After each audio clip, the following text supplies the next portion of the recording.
असतो मा सद्गमय तमसो मा ज्योतिर्गमय मृत्योर्मामृतं गमय। हो असत से दूर भगवन सत्य का वरदान दो। दूर होने सिद्धि मेरे भगवन दिव्य ज्योति विहान दो। मृत्यु बंधन से छुड़ा अमरत्व हे भगवान दो। हो असत से दूर भगवन सत्य का वरदान दो। प्रारंभ करते हैं दैनिक योग अभ्यास। इस वीडियो में मैं आपको वो आवश्यक क्रियाएं कराऊंगा जो हमारे दैनिक जीवन में योग अभ्यास के रूप में बहुत आवश्यक हैं। वीडियो पूरा देखेंगे और तदनुसार आचरण करने का भी प्रयास आप करेंगे। तो प्रारंभ करते हैं। सबसे पहली क्रिया जिसे सभी उम्र के लोग कर सकते हैं वो है डीप ब्रीदिंग, जिसे हम रेचक और कुंभक प्राणायाम का नाम देते हैं। मुद्रा आप बना लीजिए वायु मुद्रा, जिसे प्राण मुद्रा भी बोलते हैं। 3 उंगलियां सीधी होंगी और पहली उंगली आपके अंगूठे के नीचे जड़ में स्पर्श करेगी। मेरुदंड सीधा रखें और प्राणायाम करें।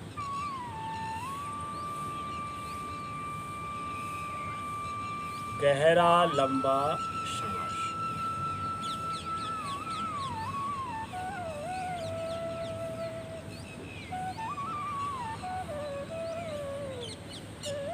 आप जितना अधिकतम वायु अंदर भरेंगे उससे ज़्यादा खाली करने का प्रयत्न करें, क्योंकि ज़्यादा खाली करने से ही ज़्यादा वायु अंदर प्रवेश होती है। इस प्राणायाम को कम से कम आप 3 मिनट प्रतिदिन अपनी दिनचर्या में लाएं। इस 3 मिनट करने के बाद फिर आपको इसे स्तंभक के साथ करना चाहिए।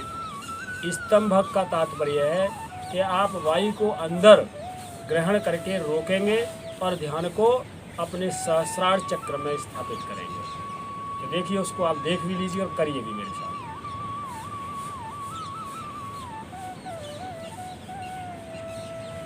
इस तरह से वायु को भर करके आप 30 सेकेंड, 1 मिनट, 1.5 मिनट या 2 मिनट तक अंदर रोके रहें। इसके अनंत लाभ हैं, बहुत सारे लाभ हैं। इससे ब्रेन और हार्ट के ब्लॉकेज जो लग जाते हैं, बन जाते हैं धीरे धीरे, वो समाप्त हो सकते हैं। लंग्स की कैपेसिटी, वायु धारण की और ऑक्सीजन फिल्ट्रेशन की जो पावर है वो बढ़ जाती है। इस तरह से आप वायु को धारण करके रहेंगे तो आपके लंग्स की कैपेसिटी बढ़ेगी। आपके हार्ट ब्लॉकेज, नर्व्स ब्लॉकेज,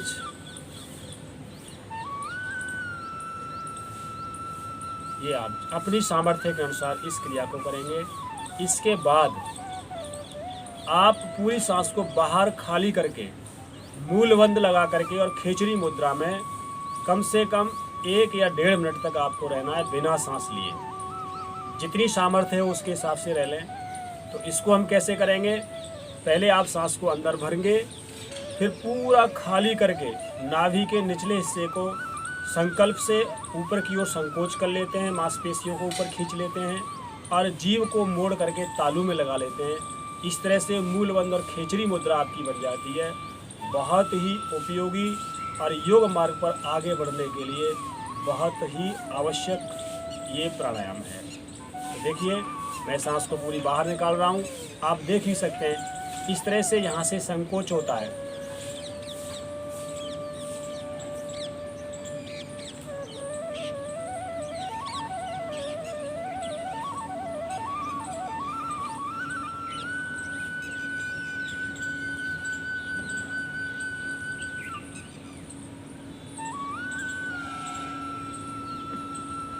इसमें आप जितनी देर तक रहें उतनी देर तक रह सकते हैं। और इसके पश्चात ज्ञान मुद्रा में 3 बार आपको प्रणव का जप करना है। मैं एक बार बोलूँगा क्योंकि वीडियो फिर ज़्यादा लंबा हो जाएगा, इसलिए मैं क्रियाओं को समझा रहा हूँ, आपको करना है।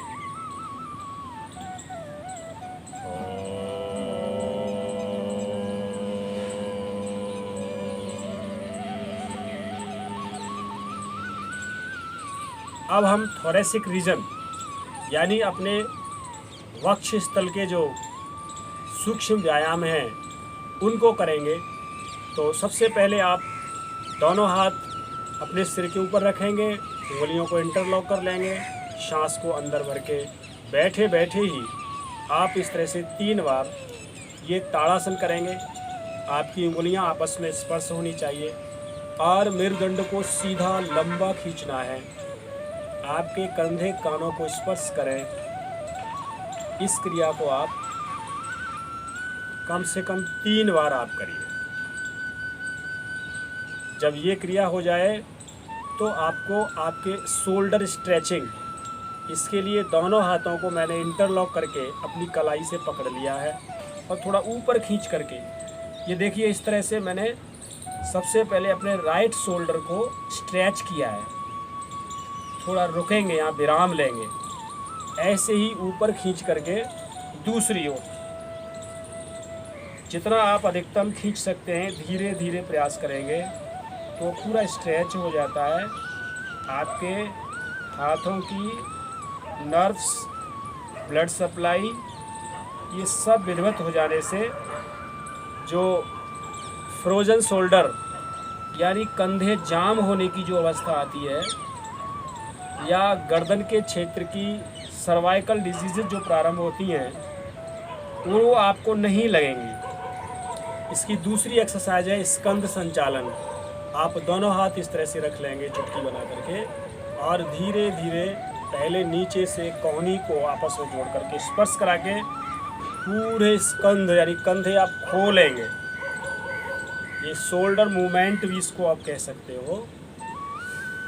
इस तरह से आप कम से कम 10-15 बार अपनी कोहनियों को सिर के ऊपर ले जाएंगे। इस तरह से ये क्रिया आप 10-15 बार कीजिए। जब ये हो जाए तो विपरीत आप इस तरह से कंधों को पीछे से लाएंगे, यानी कि एंटी क्लॉक और क्लॉकवाइज दोनों प्रकार से करने से आपके शोल्डर को पूरा मूवमेंट मिल जाए। ये क्रिया होने के बाद आप अपनी वक्ष के लिए और दूसरी एक्सरसाइज है ये आप करेंगे ताकि कंधे आपके और छाती पूरी खुले और आपके लंग्स को पूरा स्पेस मिले। धीरे धीरे ये क्रिया आपकी पूरा लाभ आपको देती है।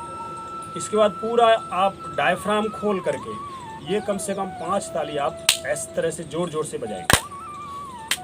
ये आपका एक्यूप्रेशर हो जाएगा। अब आप इसके बाद अपने कंधों को मूवमेंट देंगे, लूज़ करेंगे, ढीला करेंगे। अधिकतम कंधों को कानों से स्पर्श कराने का प्रयास करेंगे। ये आपकी अगली एक्सरसाइज है आपके कंधों की। और अब आप इस तरह से सामने दोनों हाथों को निकाल करके अपनी कलाई को मूवमेंट देंगे दोनों साइड से। अब कोहनी को मूवमेंट देंगे। ये देखिए अब आपको अपने पूरे हाथ खोल करके पंजे, केवल उंगलियों को, ये नर्व सप्लाई जो होती है वो हमारे हाथों के और पैरों के अंतिम हिस्सों पर, तलवे और पंजों पर अधिकतम होती है। तो नर्व्स को बैलेंस्ड करने के लिए या पार्किंसंस जो रोग हो जाता है उससे बचने के लिए आप ये exercise, we have to tight the fingers as you can. इस तरह से आप रोकिए यहाँ, देन लूज, उसको पूरा लूज कीजिए, हाथ सीधे रखो इस तरह से। अब लूज करने के बाद आप अंगूठा अंदर रख के और उंगलियों से अपनी कलाई को धीरे धीरे व्यायाम देंगे। अपनी सामर्थ्य के अनुसार आप इसको कर सकते हैं। हाथ दोनों सीधे रखेंगे बिल्कुल अपनी छाती के ठीक सामने। अब विपरीत भी इसको व्यायाम देंगे आप, केवल कलाई को। तो ये आपको मैंने अभी बताया था सर्वाइकल डिजीज़ के लिए जो थोरेसिक रीजन या नेक रीजन में जो पेन होता है वो वायु की विकृति से होता है। तो वायु की विकृति हो जाने से वहाँ पर नस नाड़ियों में रक्त का संचालन कम हो जाता है, उससे दर्द प्रारंभ हो जाता है। तो उसको ठीक करने के लिए हमें अपनी ब्लड सप्लाई, ऑक्सीजन सप्लाई और नर्व सप्लाई को व्यवस्थित करना है। इसके लिए एक और एक्सरसाइज आप ये करिए, दोनों हाथ बिल्कुल सामने शोल्डर के साइड में फैला करके हथेली बाहर निकालनी है, उंगलियों को बिल्कुल पास रख के आप सिर की ओर लाएंगे और अधिकतम एक्सपेंड करेंगे। आप हथेली बाहर पूरा निकालिए। इसमें आप इस एक्सरसाइज को कम से कम 3 बार आप कर लें, जिनको गर्दन के आसपास या कंधों में दर्द रहता है, और फिर इसको लूज कर दो। ये देखिए इस तरह से। इसकी एक और एक्सरसाइज है, आप इस तरह से भी इसको आप कर सकते हैं रोजाना। ये देखिए केवल उंगलियों को आपको लाना है खींच करके। ये भी आपके गर्दन के दर्द का इलाज है। जो बढ़ती उम्र है या समस्याएं हैं, जो कंप्यूटर पर काम करते हैं या झुक के काम करते हैं या एक ही हाथ से इस तरह से काम करते रहते हैं, तो उनको दोनों हाथों में इम्बैलेंस की अवस्था आ जाती है। ये आप एक्सरसाइज आप करते रहेंगे। इस तरह से खोलिए आप पूरे हाथ, तो आपको समस्याएं नहीं आएंगी। एक बार प्रणव का जप कर लेंगे, रिलैक्स हो जाएगा। फिर मैं आपको अगली एक्सरसाइज बता दूंगा।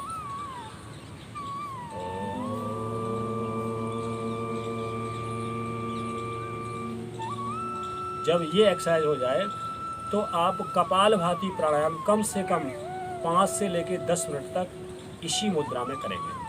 तो प्रारंभ धीरे धीरे करेंगे। मैं केवल प्रारंभ में बता रहा हूँ, आपको करना रेगुलर है। ये देखिए सब जानते हैं कपालभाति में क्या होता है। हमें दोनों नोस्ट्रिल से सांस को केवल बाहर फेंकना होता है और नाभि क्षेत्र को आकुंचन करके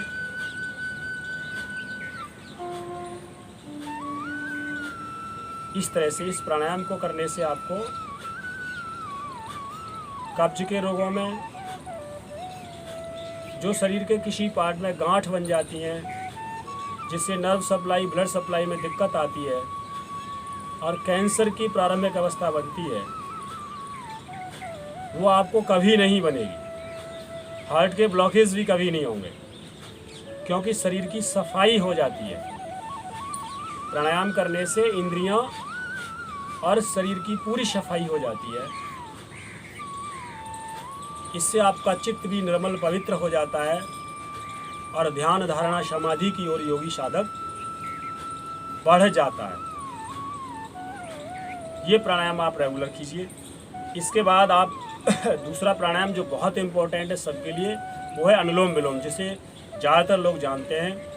मैं फिर भी समझा देता हूँ इस वीडियो के माध्यम से। इसके 4 स्टेप हैं, बहुत आराम से आप समझ लीजिए। पहला स्टेप ये है कि हम अपने दाएं अंगूठे से और अपने दाएं नोस्ट्रिल को बंद कर लेते हैं और बाएं से सांस को अंदर भरते हैं। ऐसे भरिए अपनी सामर्थ्य के अनुसार। फिर बीच वाली 2 उंगलियों से बाएं नोस्ट्रिल को बंद कीजिए और दाएं से बाहर निकाल दीजिए इस तरह से। अब जिससे बाहर निकाला है उसी से अंदर खींचना है। जब अंदर भर जाए तो दाएं नोस्ट्रिल को बंद कीजिए और बाएं से बाहर निकाल दीजिए। इस तरह से इसके 4 स्टेप हो गए। पहला, दूसरा, तीसरा अंदर भरना, और चौथा बाएं से बाहर निकालना। इस प्राणायाम को भी आप 5 से लेकर 10 मिनट तक रेगुलर करेंगे तो आपका नाड़ी शोधन हो जाता है। जो 72,000 के आसपास नाड़ियां हैं वो शुद्ध होती हैं। मुख्य नाड़ी हमारी है इडा और पिंगला, जिसे बाईं और दाएं नाड़ी या गंगा यमुना नाड़ी बोलते हैं। उनके शुद्ध हो जाने से फिर सुषुम्ना नाड़ी में प्राणों का प्रवाह प्रारंभ हो जाता है। और सुषुम्ना नाड़ी में जब प्राणों का प्रवाह प्रारंभ हो जाएगा तो आपके चक्रों का जागरण शुरू हो जाता है। मूलाधार, स्वादिष्ठान, मणिपुर, अनाहत, विशुद्ध, आज्ञा और सहस्रार। इन चक्रों के जगते ही आपके शरीर के ज़्यादातर मल, विक्षेप और आवरण समाप्त हो जाते हैं। आपको दिव्य प्रकाश की अनुभूति प्रारंभ हो जाती है और वहाँ से ध्यान, धारणा और समाधि के माध्यम से आप ईश्वर प्राप्ति का मार्ग भी योग के माध्यम से प्रशस्त कर सकते हैं। तो ये मैंने 2 प्राणायाम मुख्य बताएं। इसके अलावा बहुत सारे प्राणायाम हैं, वो भी मैं आपको अगले वीडियोज़ में बताता रहता हूँ या बताऊँगा। लेकिन हमें जो बहुत ज़रूरी चीज़ें हैं वो मैं इस वीडियो के माध्यम से आपको बता रहा हूँ। तो आप क्या करेंगे, आप दोनों पैर खोल करके इस तरह से एड़ी को बाहर निकालेंगे ताकि आपके ये जो लंबर रीजन है इसकी एक्सरसाइज भी हो जाए। इस तरह से दोनों हथेली बगल में लगा करके आप पैरों को सीधा करेंगे और केवल पहले उंगलियों को आगे पीछे करके आप व्यायाम देंगे। तो अब तक तो मैंने nerve supply from brain to the thoracic region, and now I am going to help you the nerve supply from this lumbar region to the last point of our body, ये sole of the feet, यहाँ तक आप इस तरह से कीजिए। तो जो नर्व्स आपके कमर के आसपास उम्र के हिसाब से दबना प्रारंभ होती हैं या काम के बोझ से दबना प्रारंभ होती हैं और कमर में ऐसा दर्द प्रारंभ हो जाता है कि कितनी भी दवा खा लो कभी ठीक नहीं होता। तो इसके लिए ये वीडियो ज़्यादा से ज़्यादा उपयोगी बने, मैं इसलिए ये चीज़ें आपको समझा भी रहा हूँ, करा भी रहा हूँ। देखिए, केवल उंगलियों को आप इस तरह से व्यायाम देंगे प्रारंभ में। ये क्रिया आप 1 या 2 मिनट कर लीजिए बस। फिर आप पंजे को पूरा व्यायाम देंगे इस तरह से। ये देखिए, पूरा कोशिश कीजिए, धीरे धीरे लूज हो जाते हैं आपके ये एंकल, और जब लूज हो जाते हैं तो वहाँ से नर्व सप्लाई जो बंद होती है वो आपकी सुचारू रूप से बनी रहती है। देखिए, योग अभ्यास या प्राणायाम एक ऐसी क्रिया है जो रोग किसी से ठीक नहीं होते हैं, वो इससे ठीक होते हैं। इसलिए इसे हमें अपने जीवन में अपना ही लेना चाहिए। इस तरह से आप गोल गोल भी आप दोनों पैरों को घुमाएंगे करीब 1 या 1.5 मिनट तक, और फिर लूज़ कर लेंगे। ये अगली एक्सरसाइज आपकी हो जाएगी। और थोड़ा ताड़न कर लेंगे तो ये ब्लड का प्रवाह आपका बन जाएगा। अब यहीं में आपको नी एक्सरसाइज यानी घुटनों के लिए एक्सरसाइज बता देता हूँ। तो आप इस तरह से आप अपने घुटने को पकड़ करके धीरे धीरे खोलेंगे और एड़ी को लंबा करके यहाँ मूवमेंट देंगे आपके घुटनों को। तो इस तरह से आप करने से आपको घुटनों के दर्द में या वहाँ पर ब्लड सप्लाई, नर्व सप्लाई में जो बाधा आ रही है वो भी आपकी ठीक हो जाएगी। ये देखिए, इसके लिए आप इसको लूज और टाइट भी करके आप थोड़ा सा एक्सरसाइज दे सकते हैं घुटनों को। मैं जांघ को लूज कर रहा हूँ और टाइट कर रहा हूँ इस तरह से। और अगली जो एक्सरसाइज इसकी होगी मेरे इस वीडियो की, जो बहुत इम्पोर्टेंट है आपके लंबर रीजन में ब्लड सप्लाई को ठीक से करने के लिए, या माता बहनों में जो विकार प्रारंभ होते हैं कमर के क्षेत्र के, उनको ठीक करने के लिए ये आप बटरफ्लाई पोज जो बनता है इसे आप रेगुलर अपनी एक्सरसाइज में शामिल करते हैं। ये देखिए, इस तरह से इसका और अच्छा बिखरा हुआ रूप मैंने बनाया है। तो आप दोनों हाथों को पीछे ले जाएंगे और जितना थोड़ा ज़मीन से ऊपर उठ करके और अधिकतम लूज़ कीजिए, जिससे आपका मेरुदंड बिल्कुल सीधा हो जाएगा। ये देखिए, बहुत इम्पोर्टेंट एक्सरसाइज है, इसका लाभ आप लें प्रतिदिन। लाभ लेंगे तो मेरा वीडियो बनाने का भी प्रयोजन सफल होगा। मैंने स्वयं लाभ लिया है और दूसरे भाई बहनों को भी मेरी इच्छा है वो अधिकतम लाभ इसका लें। यही आप बनाना चाहें तो सिद्ध आसन, ये सिद्ध पोज बन जाता है। जो लोग कर सकते हैं वो इसको कर लें। ये देखिए, बहुत ही इम्पोर्टेंट है। और ये आगे इसको फ्रॉग पोज भी कह देते हैं। ये देखिए, इस तरह से आप कर सकते हैं जो करना चाहें। चलिए, अब मैं आपको जो और ज़रूरी प्राणायाम है उसको बता देता हूँ। कुछ नहीं, ज़्यादातर लोगों में आजकल थायराइड ग्लैंड की समस्या है, बॉडी बहुत ज़्यादा एक्सपेंड हो गई है, मेटाबॉलिज्म रेगुलर हो गए हैं क्योंकि खान पान और हमारे व्यवहार भी दूषित हो गए हैं। तो उसके लिए आपको जो आवश्यक प्राणायाम है वो मैं करा देता हूँ। करना क्या है, इसको बोलते हैं उज्जाई प्राणायाम। पहले सांस को अंदर भरना है और पूरा खाली करने के बाद विंड पाइप को संकोच करके वायु को अंदर ग्रहण करना है। तो एक बार मैं बताऊंगा, मुद्रा यही होगी, प्राण मुद्रा। पूरी सांस को बाहर खाली किया। अब विंड पाइप से मुझे सांस को अंदर खींचना है।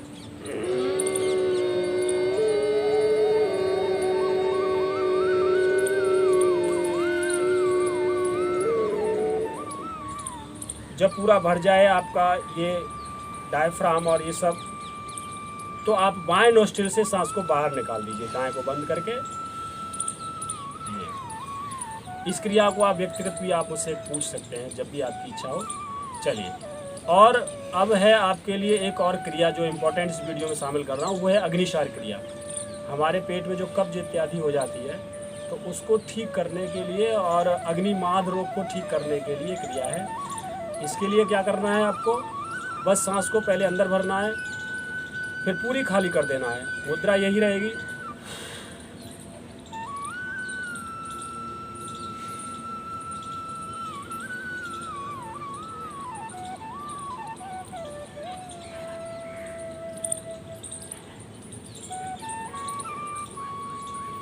ये आप अपनी योग एक्सरसाइज में शामिल कर सकते हैं। इसके बाद आप एक और आवश्यक प्राणायाम होता है, उसको बोलते हैं हम लोग प्लावनी मुद्रा। सांस को ज़्यादा से ज़्यादा भर लें अंदर और दोनों कानों के ऊपर हाथ रख के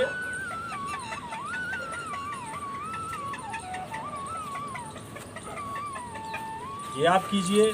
और नर्वस डिजीज़ के लिए या आपके मेरुदंड को ब्लड सप्लाई नियमित करने के लिए ठीक से आप ये प्रेस भी थोड़ा थोड़ा कर सकते हैं साइड से। एक दूसरे को विपरीत दबाना है, सिर से हथेली को, हथेली से सिर को। ये इस तरह से आप अपने ब्रेन में ब्लड सप्लाई को नियमित और व्यवस्थित करने के लिए एक्सरसाइज कर सकते हैं। अब भ्रामरी प्राणायाम कर लेंगे और मैं अपने वीडियो को समापन की ओर ले जाऊंगा।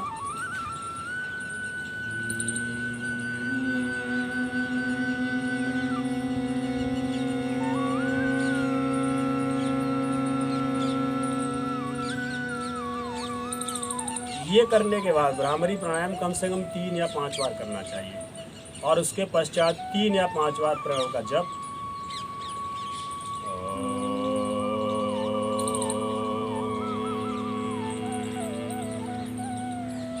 और फिर ध्यान 5 मिनट से लेकर के आप जितनी देर तक कर सकते हैं, ध्यान भी आप अपनी दिनचर्या में शामिल कर लें। और बहुत आवश्यक महर्षि पतंजलि जी का जो सूत्र है उसको मैं आपको बता रहा हूँ। देखिए ईश्वर क्या है।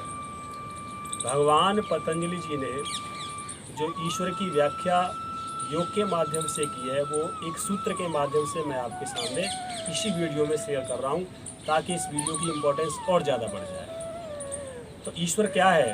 क्लेश कर्म विपाक आशय अपरामुष्ट पुरुष विशेष ईश्वर, यानी सभी प्रकार के क्लेशों से, अविद्या, अस्मिता, राग, द्वेष, अभिनिवेश जो सभी जीवों के साथ, सभी मनुष्यों के साथ लगे रहते हैं, उन सब से ईश्वर परे है। और कर्मों से भी, यानी कर्मों के बंधनों से रहित है। उनके विपाक अर्थात उनके कर्मों के फलों को भोगने से भी ईश्वर रहित है। आशय यानी कि चेष्टा, इच्छाओं, वासनाओं से रहित है। ऐसा अपरामुष्ट, अपरामुष्ट कहते अछूता, जो इन सब चीज़ों से परे है, दृष्टा है, ऐसा पुरुष विशेष ईश्वर है जो आप सबकी आत्माओं के रूप में आप सबके भीतर विराजमान है। तो हमें उसी ईश्वर तत्व की उपासना करनी चाहिए। बाकी की उपासनाएं सेकेंडरी हैं, गौण हैं। इसलिए हमें ओम के जप के द्वारा, अगले ही मंत्र में महर्षि पतंजलि जी ने कह दिया है कि तस्य वाचक प्रणवः, अर्थात उस परमपिता परमात्मा का जो वाचक शब्द है, पुकारने का शब्द है, वो ओम है। तो ओम के द्वारा आप उस परमपिता परमात्मा की उपासना योग के माध्यम से करें तो आपको आशातीत सफलता योग में भी मिलेगी। अगले सूत्र में उन्होंने कहा है तद जप तदर्थ भावनम, उसी ओम का अर्थात प्रणव का जप करते करते उस ईश्वर तत्व की भावना आप करें। धारणा, ध्यान और समाधि के माध्यम से आप उस परम आनंद को प्राप्त करने का प्रयास करें जो सबके भीतर है। मेरा इस वीडियो बनाने का प्रयोजन भी यही है कि जो सबके भीतर परम तत्व, परम आनंद, सच्चिदानंद स्वरूप परमपिता परमात्मा विराजमान है, उस तक आप सब पहुँचें और उस परम आनंद को ग्रहण करें।